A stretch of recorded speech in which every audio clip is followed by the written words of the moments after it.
question I've got says, find the second derivative of the function f of x, which is equal to x times 5 to the power of x. Right, second derivative means I'm going to have to differentiate and then differentiate again, so I might as well get going. That's the original function. And then f dashed x would be equal to, I'm going to have to use the product rule because there's two things multiplied together. So the derivative of x is 1, and then the derivative of 5 to the power of x is 5. No, I don't do the derivative of that bit. Let's differentiate the first bit and keep the second bit. And now keep the first bit and differentiate the second bit.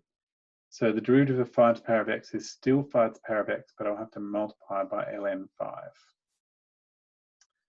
Okay, I'll make that just a little simpler first.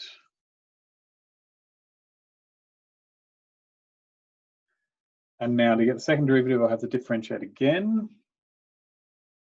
So f double dashed x, the derivative of 5 to the power of x is 5 to the power of x, but times ln of 5.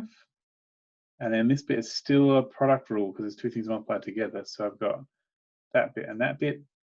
The derivative of ln of 5 times x is just ln of 5 because that's the number that's attached to the x. And then I keep the 5 to the power of x, and then keep the ln of 5 times x, and differentiate the 5 to the power of x, which is ln of 5 times 5 to the power of x.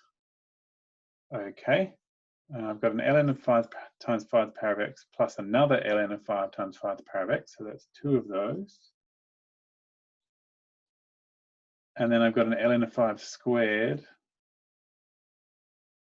times x 5 to the power of x. I don't think I can make that really any simpler than what it currently is. I guess I could conceivably try and factorize it maybe.